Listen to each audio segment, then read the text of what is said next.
Assalamualaikum warahmatullahi wabarakatuh. Innal hamdalillah nahmaduhu wa nasta'inuhu wa nastaghfiruh wa na'udzu billahi min syururi anfusina wa min sayyiati a'malina. May yahdihillahu fala mudhillalah wa may yudlil fala hadiyalah. Asyhadu an la ilaha illallah wa asyhadu anna Muhammadan abduhu wa rasuluh la nabiyya ba'da. Allahumma salli wa sallim ala nabiyyina Muhammad sallallahu alaihi wasallam wa ala alihi wa sahbihi wa man sara ala nahjihi ila yaumiddin. Amma ba'd. Ya ikhwah, pelajaran akhlak pada pagi ini adalah tentang as-sumtu. Sumtu itu maknanya diam dengan bijaksana. Pengertian sumtu secara bahasa, yuqalu li ghairin natik samit, diam. Tapi diam ini ada kata lain dalam bahasa Arab, yaitu sakit, sakata, ya. Sakata dan somata. Sama-sama maknanya diam, cuma ada perbedaannya. Qala al-Munawi, Syekh Munawi mengatakan as-sumtu, yang namanya sumtu kan kalau dalam hadis itu as-sumtu hukmun, ya, bukan sukut, bukan. Faktul khatir biwajhin hadir. Sumtu itu tidak ada, kata di sini sukutun nutqi bidzuhuril haq, tidak bicara karena sudah benar. Itu namanya sumtu. Tidak bicara karena sudah benar. Jadi dia ada di majlis, kan orang jelas, yang jelas orang ngomong itu kan ada temennya, nggak mungkin ngomong sendiri kan. Pasti ini karena bergaul. Dalam keadaan seperti apa kita diam? Nah, diam dalam bahasa Arab ada dua, yaitu somata dan sakata. Yang masuk kategori bagus itu somata. Jadi dengan demikian tidak semua sikap diam itu benar. Tidak semua sikap diam itu bagus. Yang bagus adalah somata. Nah, somata ini adalah sumtu, ya, kalau verbal nulnya itu sumtu. Kan ada kata-kata mutiara, as-sumtu hukmun. Diam itu bijaksana, diam itu emas. Nah, kan? Nah, yang dimaksud sumtu itu tadi itu diam karena sudah benar. Jadi majlisnya udah benar. Ya ngomong, orang ngomong udah benar, ya udah, dia nggak perlu nambahin, nggak perlu ngurangin. Jadi nggak perlu, ya, bicara seperlunya. Waqala Kafawi mengatakan asumtu imsakun an qaulihil batil dunal haq. Ada lagi yang mengatakan yang namanya sumtu itu tidak membicarakan kebatilan.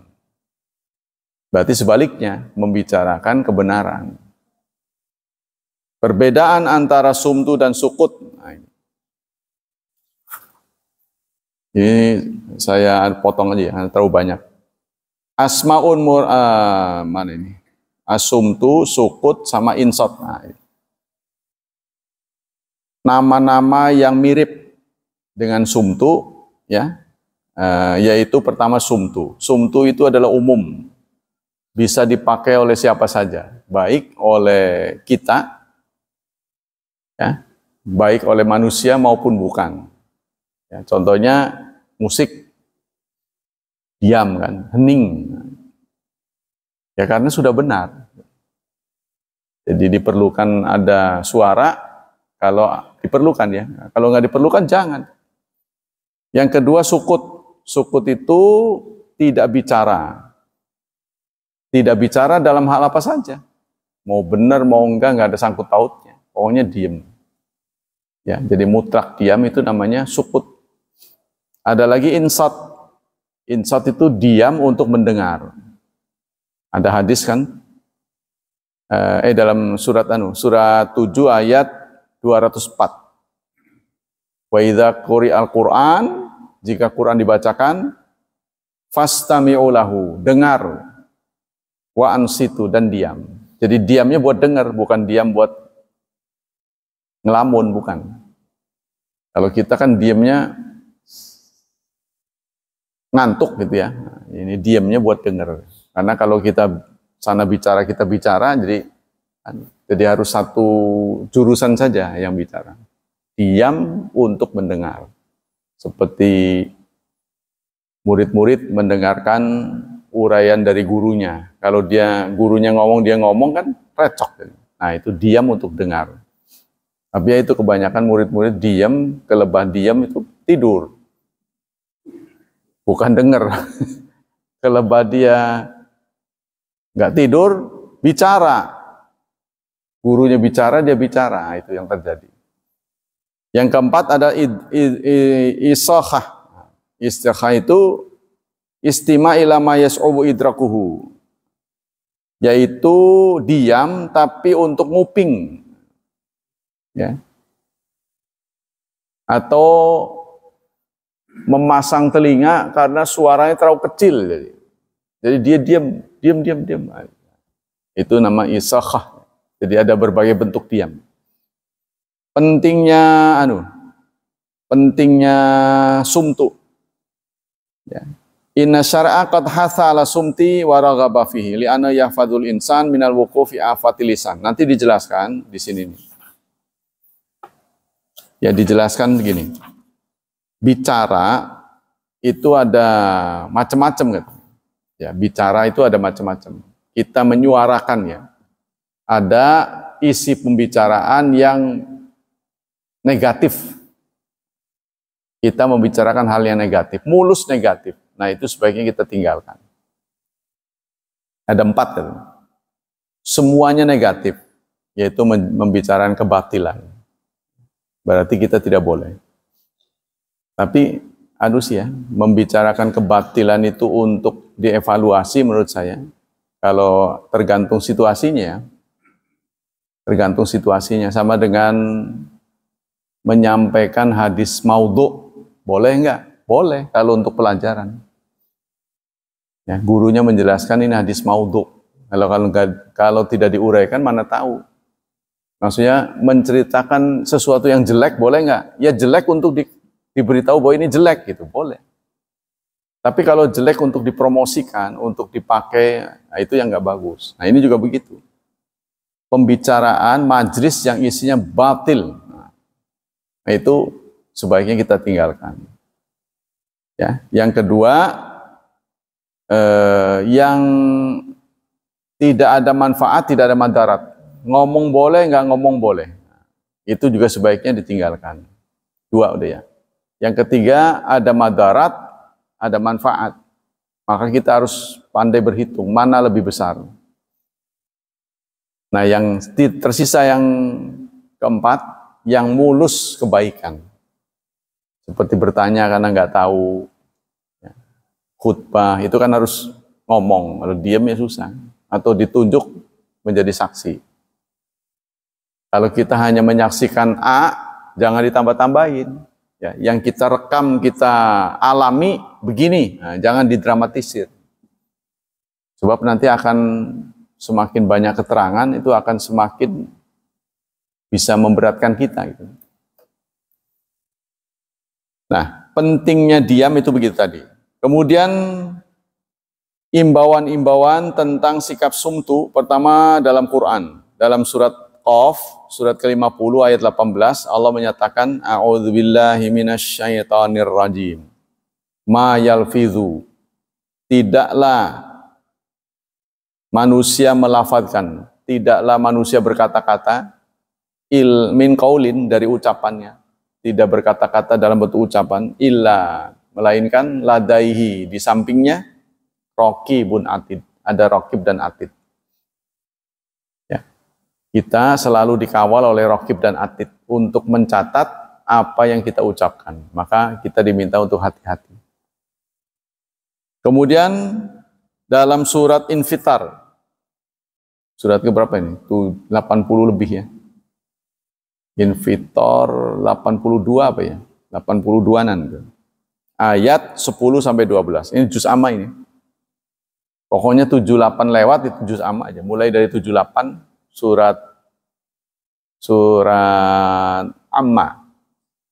78 itu surat amma ya. Sampai 114 itu juz amma. Di sana ada ayat begini, ayat 10 sampai 12, wa inna alaikum lahafidhin. Dan sesungguhnya bagi kalian, atas kalian lahafidhin, makhluk-makhluk yang menjaga. Maksudnya ini malaikatnya. Kiraman, yang mulia, katibin, dan mencatat. Jadi ada hafidhin, penjaga-penjaga yang mulia dan mencatat. Ya'lamuna, mereka tahu ma yaf'alun, apa-apa yang kalian kerjakan. Jadi apa yang kita kerjakan dia tahu, ya, dicatat. Wa qala Syaukani ayat ma yatakalamu min kalam, artinya tidaklah seseorang bicara fayalfadhuhu wa yarmihi. Yalfadh itu artinya ngelepein ya. Lafzu itu, yalfidhu itu keluar dari mulut. Min fihi, dari mulutnya, ila ladaihi ay ala dzalika lafidh raqibun. Ada raqib. Jadi yang mencatat raqib dan atidnya. Ai malakun yaraqabalahu. Kenapa disebut raqib? Raqib itu pengawas, monitor. Ya, jadi kalau kita lihat ya, beberapa ruangan itu ada CCTV-nya. Allah menempatkan kita itu banyak, sehingga kita nggak bisa menghindar. Pertama, malaikat itu sendiri, di kanan dan kiri, raqib atid. Kemudian kulit, tangan, kaki, itu kelak akan menjadi saksi. Mulut, tangan, kaki, dan kulit. Kita tidak mungkin hidup tanpa kulit kan. Wong sudah ada kulit aja mesti pakai baju, karena nggak ada bulunya ya. Allah menciptakan makhluk itu perlu kehangatan, perlu panas tubuh. Ayam dikasih bulu karena dia membutuhkan panas tubuh 41. Kalau kita berapa tuh? 36 ya. Kalau kita 41 dari bawa ke rumah sakit ini. Tapi ayam kalau di bawah itu dia sakit. Makanya itu harus ada pemanasan. Anak-anak ayam dikasih bohlam itu bukan sekedar menerangi, memanaskan. Sebab kalau menerangi itu bisa aja dicari yang nggak panas, memanaskan sehingga dia bergerombol dekat. Ya, untuk anak-anak ayam yang belum berbulu, dia butuh panas tubuh yang permanen. Nah, itulah Allah menciptakan makhluk itu banyak sekali, jenis-jenisnya beda-beda. Ya. Nah, kita lanjutkan dari Abdullah. Nah, itu dalam Quran. Kemudian dalam hadis. An Abi Hurairah radhiyallahu an Rasulillah sallallahu alaihi wasallam. Dari Rasulullah diriwayatkan oleh Abu Hurairah, "Man kana yu'minu billahi wal yaumil akhir falyaqul khairan aw liyasmut." Barang siapa yang beriman kepada Allah dan hari akhir, berkatalah baik atau diam. Jadi ucapkan yang baik atau diam. Tadi semua yang keluar dari lisan kita itu ada 4 tadi. Pertama, semuanya buruk, hindari. Yang kedua, nggak baik, nggak buruk, namanya fudul. Ya. Fudul, jadi terlalu banyak ngomong. Kata bahasa Jakarta, banyak bacot. Kalau bahasa Jawa, kaken cangkem, mulutnya. Kaken. Mulutnya cuma 1 tapi kangen. Sama dengan Betawi, banyak bacot kan mulut, ya kan? Dianggapnya mulutnya banyak. Tuh ya.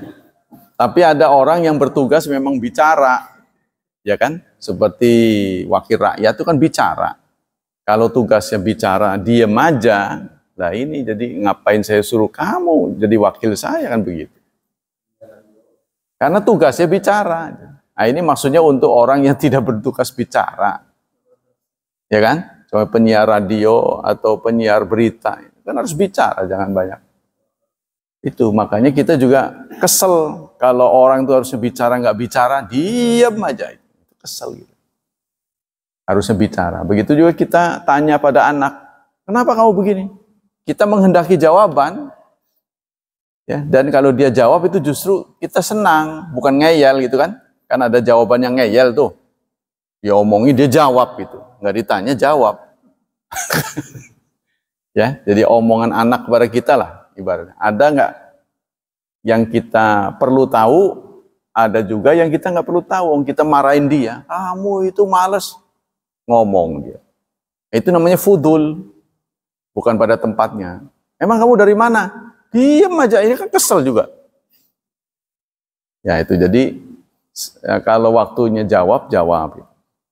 Jadi jangan sampai bicara tidak pada tempatnya. Nah itulah, agar kita bisa bicara tepat. Nah ini sekali lagi butuh ilmu. Ya, dalam perjalanan ini butuh pergaulan. Kalau Anda atau kalau kita jarang bergaul, itu nanti dusun gitu. Dusun. Kalau bukan temannya diserang. Contohnya begitu. Nah, dia berlaku tidak adil. Ya, jadi itu tergantung semua pada kita. Justru orang-orang yang ramah, saya perhatikan itu orang-orang yang supel, itu orang yang punya pengalaman bergaul lama gitu loh. Bergaul dengan berbagai jenis orang, strata, ya, masyarakat. Makanya pejabat makin tinggi makin enak ngomongnya. Ya. Makin banyak, ya seperti saya lah. Nggak ada pelajaran ngomong, nggak ada. Kan ada memang, ada apa itu namanya, speaking ya. Ada pelajaran ngomong. Apa namanya speaking, saya lupa itu. Ada speaking gitu. Jadi kebetulan cucu saya belajar. Jadi kecil dia sudah diatur ngomong. Nah, 4 yang harus laris kita ucapkan itu. Rajin-rajinlah ucapkan terima kasih kalau memang ditolong orang. Terus kalau harus minta bantuan orang, ucapkan kata tolong. Terus jangan pelit mengatakan maaf kalau salah, maafkan saya. Yang keempat, minta input pada orang yang senior. Pak, kalau boleh tahu, nah gitu kan. Nah, mohon sarannya Pak untuk perbaikan. Begitu. Itu sikap bicara ya. Jadi bicara seperlunya. Nah, yang begini ini walaupun kita sudah ada teorinya, sudah punya teori. Tapi kalau enggak jarang ngomong itu susah juga gitu loh. Ya, seperti demam panggung kan? Demam panggung. Sama saya juga awal-awal demam panggung nggak belajar kok. Public speaking namanya saya. Public speaking. Jadi bicara di hadapan banyak orang. Itu ada pelajarannya. Sehingga karena belajar itu, yang sudah belajar beda Pak. Sopan dia ngomong. Begitu ada orang datang, contohnya kakek, gimana kakek kabarnya? Nah, beda dengan yang nggak belajar. Diam aja gitu. Malu-malu sama, beda. Atau kita sebutnya dusun. Karena nggak belajar. Jadi kita harus ngajarin juga pada anak. Kalau ada ini sambutan, gimana? Kalau dia tamu bawa barang kita bantu. Kalau Islam kan sama, tamu keluar rumah kita bisa diiring ya, sampai dia berpisah. Jadi jangan kita tetap di rumah. Sopan santunnya seperti itu. Ada juga, nah ini harus sopan santun juga harus sering disampaikan. Jadi itu, kalau kita bertanya untuk tahu, bertanya untuk nguji. Nah itu beda kan. Kalau guru tanya itu untuk nguji, karena dia lebih tahu. Tapi kita nggak bisa menutup kemungkinan guru juga bertanya. Karena dia nggak tahu, kamu tinggalnya di mana? Nah, jadi jangan sampai kita sok tahu, nggak tahu ngaku tahu. Ini yang tidak boleh kan? Nah itu kita harus bicara ini ternyata ada ilmunya. Gitu. Dalam Quran tuh setidaknya ada 4 jenis bicara. Qaulan layyinan, ucapan yang lembut, yang tidak menyakitkan. Kita memilih kata-kata supaya didengar orang tidak menyakitkan itu harus berpengalaman kan? Karena kita memilih narasi dan diksinya itu, kata-katanya itu. Jangan banyak bacot. Oh itu sebenarnya sama Pak. Jangan anu sih Pak. Ya, bisa itu bacotnya digantikan, tapi pengetahuan dia kan harus cukup. Ya. Seperti cucu saya negur emaknya gitu. Apa ya saya lupa itu.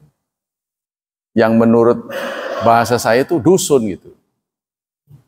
Ya misalnya kalau bahasa Jawa itu nyekek lah gitu. Enggak nyekek gitu kan. Nyekeknya kan dahar. Contohnya gitu, kayak di bahasa Cilacap. Ngatu kan sama dengan tuang sebenarnya. Ya kan? Cuma bedanya kan itu depannya T, ini nyatu dengan tuang kan. Nah, kalau dia nggak tahu tuang, dia pasti ngomong nyatu. Anak siapa ini ngomong? Nah, contohnya begitu. Artinya perlu kamu sebanyak itu. Penguasaan terhadap kosakatanya harus banyak. Nah, biasanya kata-kata yang menyakitkan, bodoh kamu, tolol. Nah, itu makanya dikritik. Ya, ada bajingan itu. Contohnya itu. Itu dipilih kata-kata yang sopan gitu. Ya kan? Nah, gubernur turun gara-gara sering ngomong menyakitkan gitu kan. Nah, kita juga begitu. Sebagai orang yang terpelajar, ngomongnya itu harus diatur. Tapi kadang-kadang katanya itu alasannya kalau ngomong datar nanti nggak didengar, sehingga perlu yang menyakitkan. Kalau menyakitkan dia bangun, marah. Nah, itu ngantuknya hilang. Kalau orang marah kan ngantuknya hilang. Merangsang maksudnya. Jadi dia mengeluarkan kata-kata. Jadi kata-katanya harus dipilih baik-baik. Ya, jadi harus ada public speaking. Nah, guru saya juga bawaannya itu kasar. Kalau pendeta itu ada pendidikan. Pendeta itu untuk menjadi pendeta itu enggak sekedar belajar saja, tapi dilantik. Kita kan enggak dilantik, ya. Jadi setelah mendapat banyak tes, evaluasi, ya. Lalu beberapa orang yang sudah lulus dilantik. Sekarang kamu mulai jadi ustadz. Kan kita mah enggak. Jadi aja gitu kan. Sehingga mawur di masyarakat kita ini, apakah dia punya otoritas? Punya ilmu? Cukup nggak ilmunya gitu kan. Nah, batasnya ini mana? Batas ilmunya. Nah, kita nggak punya, sehingga semua orang boleh ngomong. Nah, kita nggak tahu latar belakang pendidikan. Banyak orang nggak percaya saya tamatan pesantren. Malah ada ngomong, wah sarjana ekonomi nih. Wah, ekonomi dari semua juga perlu ekonomi. Dan saya menuturkan bahwa ekonomi kita ini harus betul-betul ditata.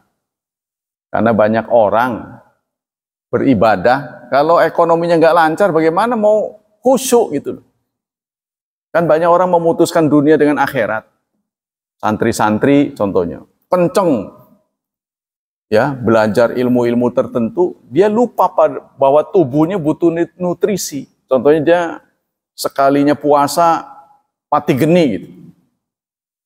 Menyiksa diri. Nah, menyiksa diri ini nggak ada dalam ajaran Islam, tidak ada. Yang ada di Buddha, menyiksa diri. Kita itu harus ku anfusakum, rawatlah dirimu. Sehingga kalau kita sehat, belajar pun enak, ibadah pun enak. Kalau udah sakit-sakit, contohnya gampang lah, gatel aja gitu. Gatel, gara-gara jarang keramas, sholatnya aja nggak bisa khusyuk. Kalau itu makmum sih mending, kalau imam, terus apa orang ini? Nah, contohnya itu kan. Nah, kita kembali sini. Jadi Rasulullah mengatakan begitu, mangkana yu'minu billahi wal yaumil akhir, barang siapa yang beriman kepada Allah dan hari akhir, katakan yang baik atau diam. Kalau Anda nggak bisa mengatakan yang baik, lebih baik diam. Ngomong apa ya? Lebih baik diam. Wa qala, nah itu ya. Dari Abdullah bin Amr, qala Rasulullah sallallahu alaihi wasallam, dalam suatu kesempatan Rasulullah bersabda, "Man somata naja." Barang siapa yang diam, dia akan selamat. Nah, ini nggak boleh diartikan menyeluruh ya, mutlak. Di mana dulu, tempatnya di mana. Contohnya kita udah nyasar, diam aja, ya makin aneh. Diam itu emas, jadi nggak nanya. Harus nanya, banyak nanya. Tapi kalau nanya berlebihan, kadang-kadang bisa dimanfaatkan oleh penjahat. Ya kan? Penjahat itu pinter sekali. Dia dengar suaranya. Oh, ini dialeknya bukan orang sini. Nah, lalu dimanfaatkan. Maka lebih baik kita diam. Gitu kan? Tapi kalau kita bisa menguasai bahasa tempat tertentu, kita ngomong supaya kita selamat. Nah, dalam sebuah ucapan, Ali bin Abi Thalib pernah mengatakan, "Man alima lughata qaumin salima min makrihim." Barang siapa yang menguasai bahasa daerah suatu kaum, maka dia akan selamat dari tipu daya kaum itu. Nah, itu kata-kata Ali bin Abi Thalib. Jadi kalau kita contohnya di sini menguasai bahasa Jawa, itu akan mikir-mikir orang akan mau nipu kita ya, mikir-mikir. Qala Ghazali, Imam Ghazali mengatakan, "Man ta'ammala jami'a fatalisan alima anna idza atlaqa lisanahu lam yaslam." Kata Imam Ghazali, orang yang merenung ya, orang yang berpikir bahwa lisan itu menjadi berbahaya kalau dia ngomongnya asal. Atlak, jadi mutlak ngomong, asal ngomong gitu. Ya, ngomongnya asal. Ini harus dipikir-pikir dulu akibatnya gimana, itu kan. Wa inda dzalika yurafu siru qaulihi sallallahu alaihi wasallam. Itulah kenapa Rasulullah mengatakan man samata naja. Barang siapa yang diam, dia akan selamat. Nah, ini jadi itu. Jadi harus ada konteksnya ya, nggak boleh sembarang dilepas. Li'anna hadil afat kula mahalik wa ma'atib. Karena afat ini ya bisa terjadi di mana saja. Wahya ala tariqil mutakalim, yaitu tergantung siapa yang bicara. Makanya dalam sebuah hadis Rasulullah mengatakan wa inna minal bayani la sihra. Sesungguhnya bagian dari bayan itu adalah kesusastraan, sastra. Orang yang menguasai sastra itu bisa menyihir orang.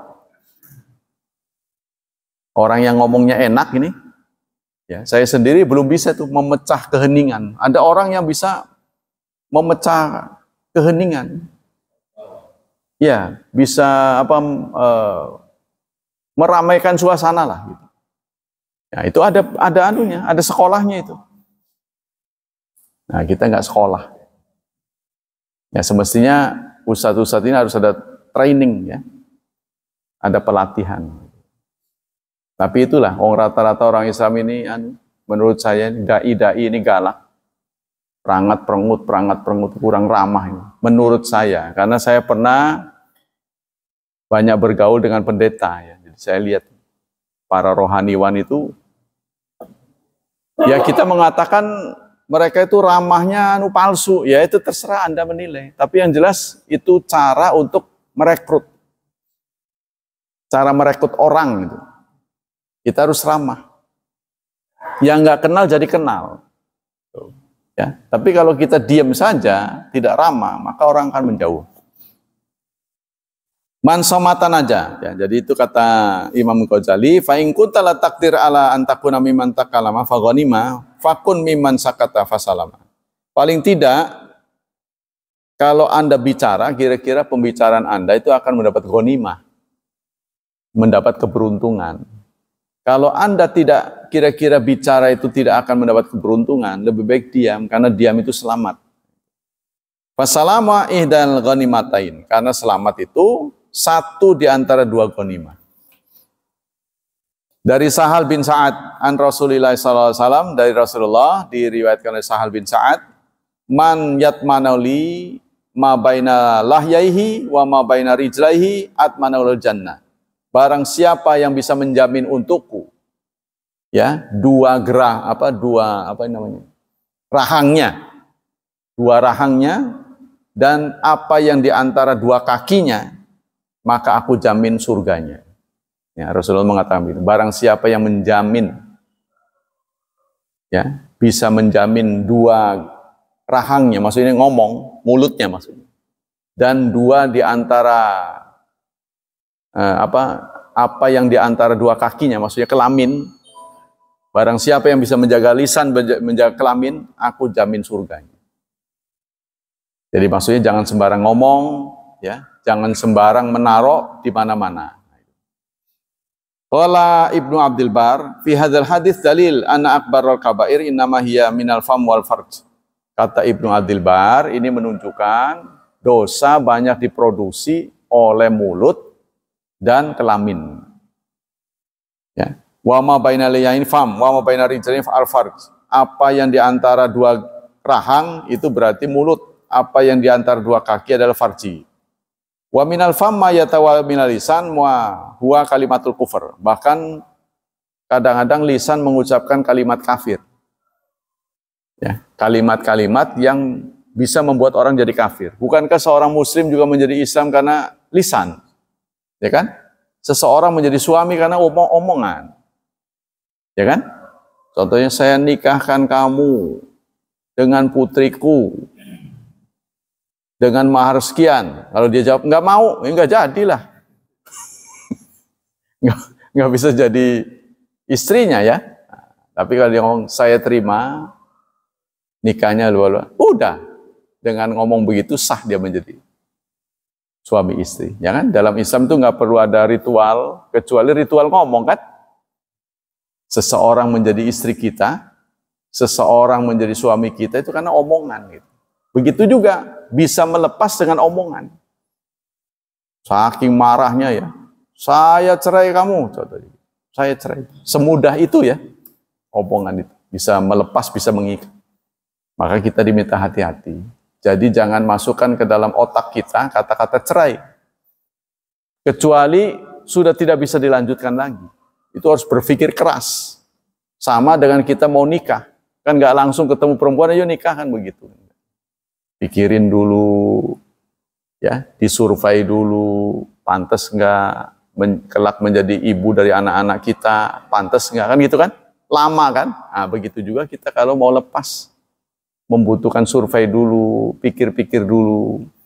Jangan berakhir dengan penyesalan. Begitu kita mengambil kesimpulan, kadangkala keputusan kita itu tidak bisa diperbaiki. Ya, contohnya kita mengambil jalan, seseorang mengambil jalan cerai. Setelah cerai belum tentu dia mau balik lagi. Ya, jadi kesempatannya hilang. Maka kita harus berhati-hati. Qala Ibnu Hajar fi syarih hadzal hadis, kata Ibnu Hajar, penulis Fathul Bari, fal makna man adal haq alladzi kana ala lisani minan nutqi bima yajibu alaihi awi sumtu amala yaknihi dominalahu Rasulullah sallallahu alaihi wasallam al jannah. Kata Ibnu Hajar, barang siapa yang menjalankan kewajiban lisan. Nah, lisan ini ada wajibnya. Contohnya ketika dia sholat kan dia harus mengucapkan Allahu Akbar. Nggak boleh diam aja. Dalam hati aja gitu, nggak boleh. Ada yang suruh diucapkan. Ada yang suruh disimpan, niat itu disimpan dalam hati, tidak sunnah diucapkan kecuali haji. Tapi ada rukun-rukun yang harus diucapkan seperti takbir, baca Fatihah, nggak bisa dalam batin, nggak bisa, harus diucapkan. Tapi diucapkannya juga bagaimana posisi kita. Kalau kita menjadi makmum, jangan keras-keras, kan? Nah, nanti kalau kita jadi makmum bacanya kayak imam, ya semuanya kedengaran. Salah lagi ya, jadi harus volumenya diatur, letaknya diatur. Awi sumtu, atau kalau kita nggak bisa, maka kita diam, ya, karena merespon apa yang tidak perlu. Tidak perlu ngomong, jangan ngomong. Nah inilah yang dijamin oleh Rasulullah akan masuk surga. Barang siapa yang bisa menjamin lisannya, menjamin kelaminnya, ya, maka aku jamin masuk surga. Aqwalu salaf wal ulama fi sumti, pendapat-pendapat ya, komen-komen dari ulama salaf dan ulama tentang diam. Akhadha Abu Bakar Siddiq radhiyallahu an bi tarfi lisani wa qala hadzal ladzi awradanil mawarid. Kata Abu Bakar Siddiq, dia memegang mulutnya. Ini yang menyebabkan banyak respon dari orang. Kata ini. Ya, jadi lisan itu statement. Hati-hati ya, statement itu.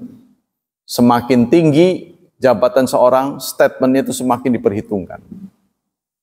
Dari Ali radhiyallahu an, dia berkata, bikathrati sumti takunul haibat. Diam itu akan menimbulkan wibawa. Ya.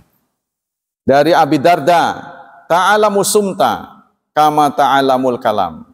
Belajarlah diam sebagaimana kamu belajar ngomong. Nah, jadi ada pelajarannya, ada ilmu. Itulah belajar ngomong itu public speaking. Jadi orang yang terdidik dengan sekolah public speaking dengan tidak itu beda. Dia bisa memecah kesunyian gitu. Bisa meramaikan suasana. Dari Anas bin Malik radhiyallahu an, arbaun la yusibna illa bi'ujbin. 4 hal yang tidak akan menjadi musibah kecuali kalau ujub. Kalau ujub ya. Pertama asumtu. Maksudnya di sini ujub itu dibuat-buat. Jadi 4 hal yang menyebabkan orang beruntung. 1, sumtu, diam. Wa huwa awalu ibadah. Sumtu ini awalnya ibadah. Wa tawaddu' dan rendah hati. Wa zikrullah dan zikrullah. Zikir. Wa qilatu syai' dan sedikit dalam segala hal. Maksudnya urusan dunia ini jangan terlalu banyak. Wa an Wahib, adalah Ali bin Abi Thalib mengatakan afdal ibadah asumtu wa intizarul farj. Sebaik-baik ibadah itu adalah diam. Ya, wa intizarul farj, dan menempatkan kelamin di tempat yang tepat. Ya, jadi menggunakan kelamin dengan tepat.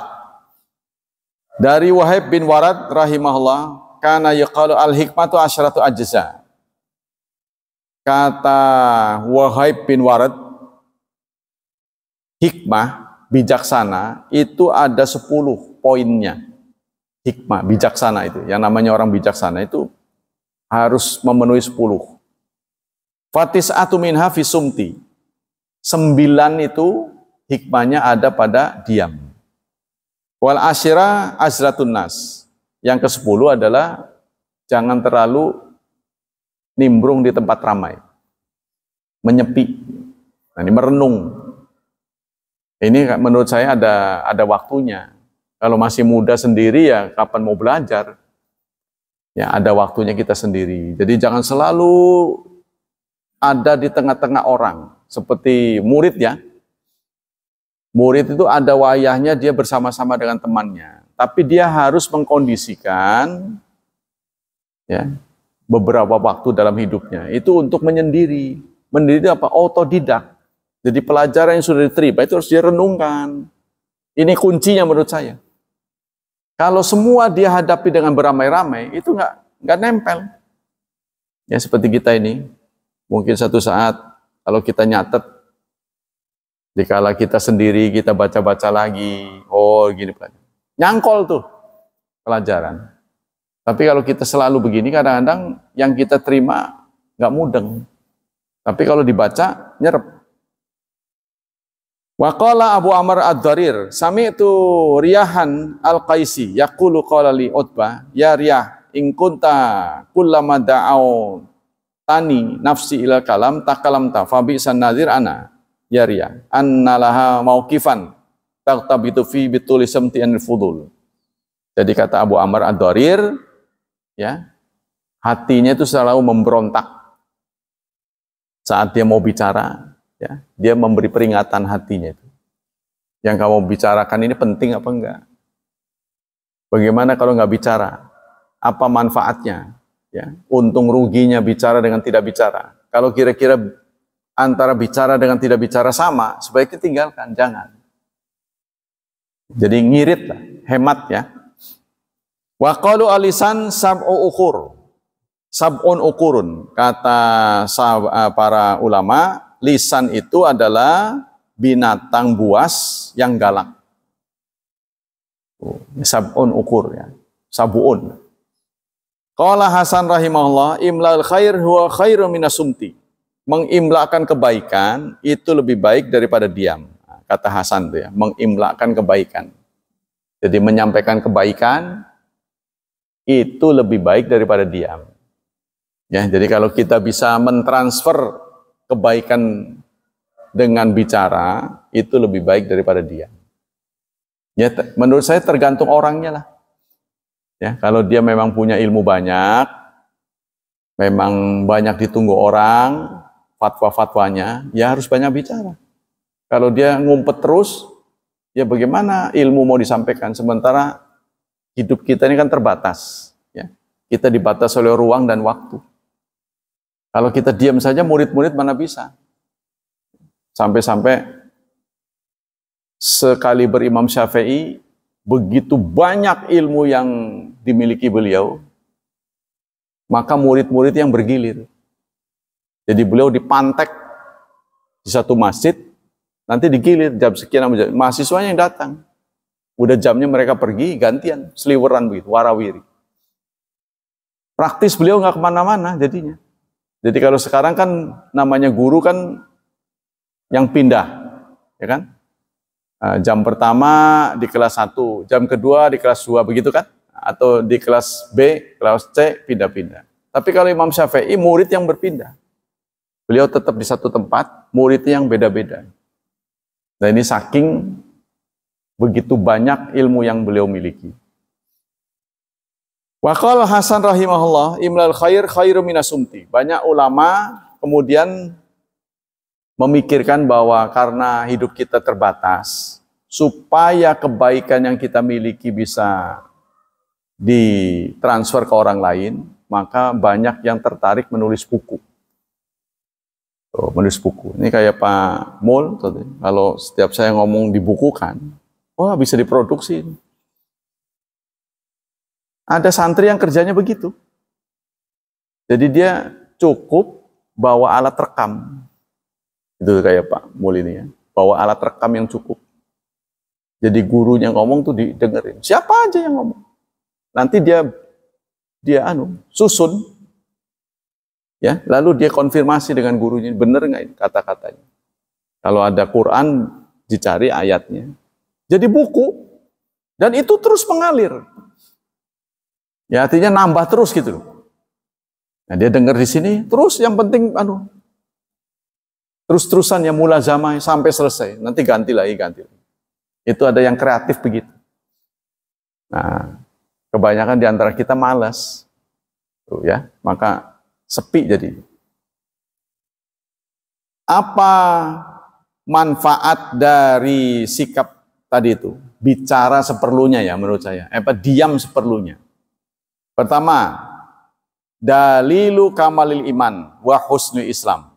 Ini merupakan indikator orang tersebut sempurna imannya dan bagus Islamnya. Sebab dalam sebuah hadis Rasulullah mengatakan, min husni islamil mar'i tarkuhu ma la ya'ni. Salah satu indah kualitas ya, salah satu indikator kualitas keimanan seseorang adalah bisa tidak dia meninggalkan apa yang nggak perlu. Sejauh mana dia bisa memilih-milih yang nggak perlu, jangan dikerjain.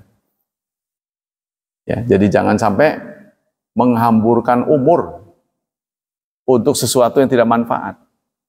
Nah, kita kalau untuk rehat boleh, refreshing ya. Tapi namanya istirahat kan nanti kerja lagi. Kalau kita enggak, istirahat terus-terusan. Nah ini, orang yang bisa memproduksi itu kalau punya ilmu. Istilahnya kalau bikin, ada bikinannya gitu. Ada midman gitu ya, ada kerjaan tangannya, hastakarnya itu apa? Ya, kreativitasnya apa? Nah ini kita ditunggu ya. Yang kedua, as-salama minal adbi fil mal wan nafsi wal ard. Nah, selamat dari pemborosan. Ya. Serta selamat juga nyawanya, selamat hartanya, selamat dirinya, dan selamat kehormatannya. Jadi ada orang yang tipenya setiap ada orang pasti dia komen. Tujuannya bukan bukan mencari kebenaran tapi pembenaran supaya eksis gitu loh. Ya, setiap majlis dia ngomong, setiap majlis, tapi omongan itu nggak genah gitu. Kita karena tadi yang lalu saya sudah sampaikan bahwa Islam itu adalah menyampaikan aturan dan ukuran, ya, serta keteladanan. Itu kan, makanya kalau ngomong juga teratur, ngomong terukur. Nah, untuk bisa teratur dan terukur itu harus sering ngomong, ya kan? Yang tadinya sering ngomong, ya, jadi orang tahu, oh ini kepanjangan, jadi tahu, pendekin. Oh ini kependekan, dipanjangin. Oh ini kelebaran, dikurangi, begitu. Kalau orang jarang ngomong, nggak terlatih, sekalinya ngomong nyakitin. Kan? Nah itu. Jadi ngomong untuk orang Indonesia harus berwarna. Harus berwarna. Jadi jangan itu-itu saja. Itu yang jadi pedoman. Ya, jadi kalau saya sebenarnya datang ke sini, contohnya mempunyai banyak keinginan. Itu harus kata-katanya itu jangan diulang-ulang. Kata-kata saya, menurut hemat saya, menurut pendapat saya, jangan menurut hemat saya lagi, begitu jangan. Kalau bisa, kalau maknanya sama, digonta-ganti. Orang Indonesia begitu tuh. Tapi kalau dalam bahasa Arab kan enggak. Contohnya inna nahnu nazzalna dzikra. Itu sudah disebut kaminya 3. Inna sesungguhnya kami, nahnu kami, nazzalna kami. Enggak mungkin saya, itu enggak boleh. Sekali-kali diganti aku. Artinya saya juga. Saya, aku kemari, saya kemari. Walaupun dalam bahasa Indonesia sopannya saya. Gitu kan? Jadi harus digonta-ganti, berwarna lah singkat. Karena keinginan orang Indonesia itu memang warna-warni. Ya, itu kan mau menyambut ulang tahun warna-warni. Ada yang begini, begitu. Jadi kelihatannya indah. Kalau polos saja, nggak seneng orang Indonesia itu. Kebiasaannya nggak seneng. Polos. Makanya ustadz-ustadz yang diseneng itu yang ngomongnya warna-warni. Tapi yang polos, datar kayak saya susah ngomong mengada-ada itu susah. Karena saya sudah terbiasa ngomong begitu ya begitu. Soal ini diwarna-warni, oke. Tapi kalau terlalu kabur gitu, ngomong yang enggak, ngarang sehingga ya. Nah itu sulit sekali. Tapi ada orang yang terbiasa begitu. Yang dibicarakan apa, ngomongnya kemana-mana. Jadi nanti kalau majlis sudah selesai, kesimpulannya apa? Malah nggak tahu kesimpulannya apa ya. Nah itu yang pertama. Yang kedua. Yang ketiga, dalilun husnul khuluq wa taharatun nafas. Ini menunjukkan ya akhlak yang baik. Nah jadi bicara pun ada akhlaknya. Akhlak berbicara. Ya kalau dulu jangankan bicara ya. Kalau di zaman kita sekolah mungkin bapak-bapak juga ngalamin. Nulis saja diatur. Nulis diatur. Sehingga dulu itu gaya nulisnya sama orang dulu. Ya, benar ya? Nulis aja. Apa tuh namanya? Ya, nulis halus. Ada pelajaran nulis coba. Sekarang bukunya beda kotak-kotak. Bukunya juga beda. Iya. Bukunya. Nah, sekarang nggak ada. Bapak lihat anak-anak kita, nulisnya nggak rata. Kakak, kita punya anak lebih dari satu, contohnya. Kita periksa, pasti beda-beda. Karena di sananya nggak diajari. Bedanya juga beda. Kalau tulisan orang dulu tuh miring tuh. Cenderung miring tuh. Rata semua begitu, yang usianya sama itu. Apa itu karena warisan dari Belanda ya? Pendidikan Belanda. Nah itu. Jadi nulis saja diatur. Ngomong juga diatur. Ya, jadi itu terkesan baik ya. Yang keempat, yusmiru mahabbatallah summa mahabbatan nas. Ini akan memberi buah. Yusmir, memberi buah, artinya berakibat akibatnya akan mendapat cinta Allah dan cinta manusia. Kita harus berpikir begini loh Pak. Kita hidup ini nggak bisa tanpa orang lain. Betul tidak? Kita ini hidup nggak bisa tanpa orang lain. Contohnya cukur aja, bisa tersendiri. Nggak mungkin bisa. Istri kita belum tentu bisa nyukur. Beli beras, masa kita mau anu sendiri? Pasti yang gampang. Jadi kita membutuhkan apa yang menjadi kebutuhan kita. Itu kita harus dengan orang lain. Begitu juga kita mendapat rezeki. Kan nggak bisa langsung hujan dari langit, kita berdoa bluk gitu. Nggak bisa kan. Harus ada peranan manusia. Ya, untuk supaya rezeki itu sampai kepada kita itu harus ada interaksi yang baik. Maka kita harus perbaiki itu, cara berinteraksi. Dari cara ngomongnya, tingkah lakunya. Ya, itu harus diatur sedemikian rupa. Sehingga orang tidak sungkan untuk mendekati kita gitu loh. Yang kelima, sababun lil fauzi bil jannah wa najat minan nar. Kita akan selamat, sukses masuk surga dan jauh dari neraka. Ya paling tidak kalau kita sopan, banyak orang memuji kita, tidak mengumpat ya. Contohnya kita punya kendaraan, sekali kaget orang. Terima dia sekali. Kedua dia ulangi lagi begitu. Dia mulai lihat siapa sih orang itu. Nah. Ketiga kali dia begitu lagi, kurang ajar tuh. Mulai keluar kata-kata begitu. Keempat, gua tak doain tabrak. Nah, itu. Kalau akumulasi banyak orang ngomong begitu, pasti Allah akan kabulkan. Nah, kita harus ngeri gitu ya. Karena Rasulullah yang mengatakan kebanyakan kematian umatku disebabkan oleh ain. Mata yang nggak terima gitu. Ya. Mata yang nggak terima terhadap eksistensi kita. Oh, kenapa kamu begitu? Nah, itu makanya kita harus berlaku ramah. Kita nggak bisa memplot orang supaya suka sama kita, nggak bisa. Kadang-kadang kita udah begitu bagus, dia tetap aja. Ya, memang yang nggak normal dia gitu loh. Kita apapun reaksinya tetap ditanggapi negatif oleh orang tertentu. Nah ini, maka kita tetap harus sederhana, gitu. Ramah gitu kan. Kalau saya sih udah ngajar ke murid-murid terutama Darul Hufat tuh habis-habisan.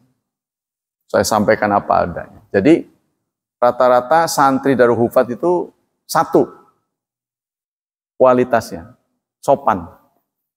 Sopannya dapat tapi ilmunya belum tentu. Ya mending kan daripada udah ilmu nggak dapat, nggak sopan. Mereka sopan sekali. Memang rata-rata ustadz-ustadznya udah begitu. Jadi kita beritahu kenapa harus begini, kenapa harus begini. Gitu.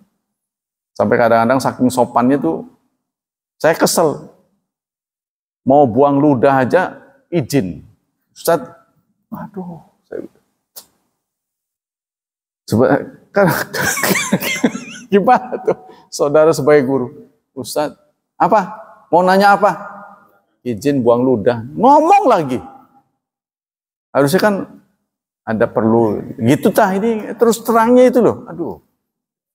Udah nanti tak ambil saya kan orangnya nyeleket kata orang sini.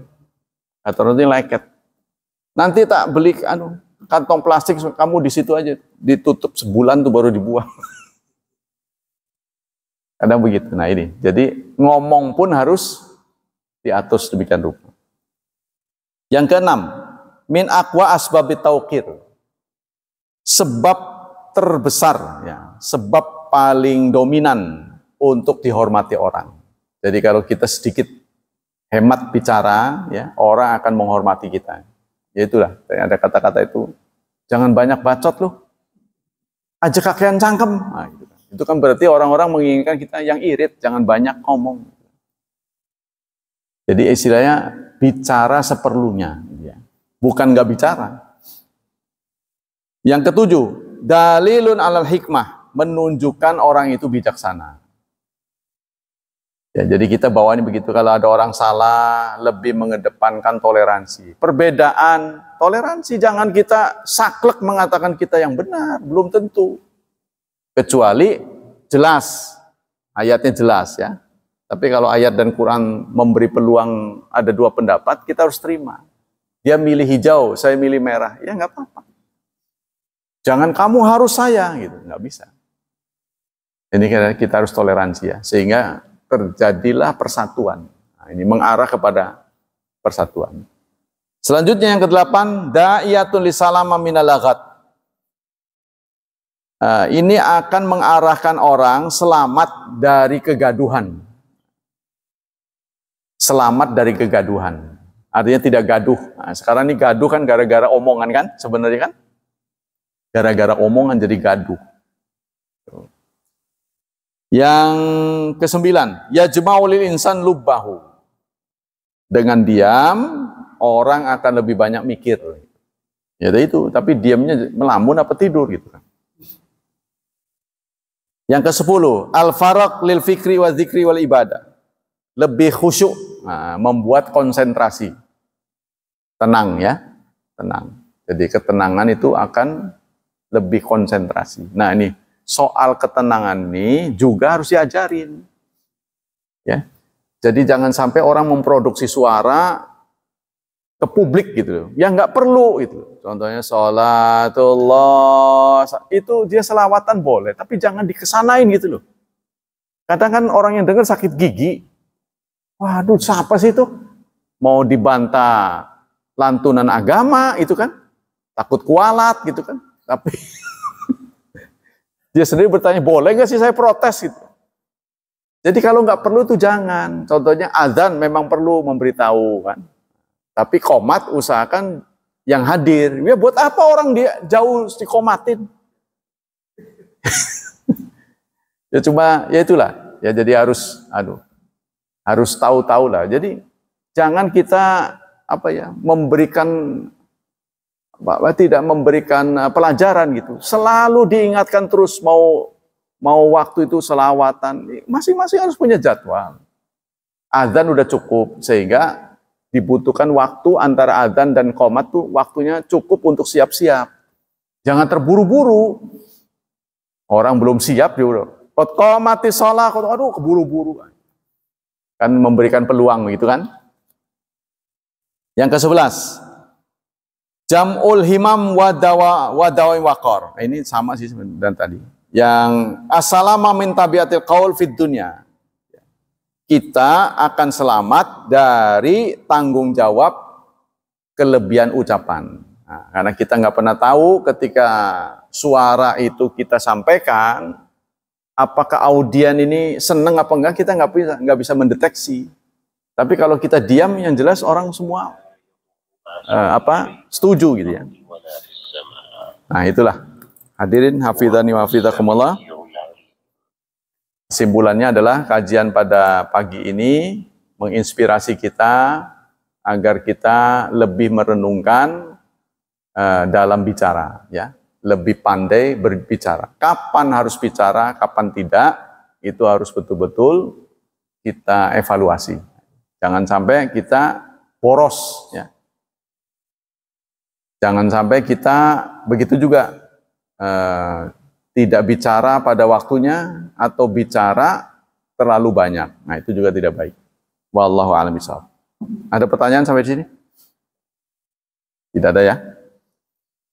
Demikianlah kajian pagi ini. Semoga Allah Subhanahu wa taala melimpahkan pahala yang berlimpah.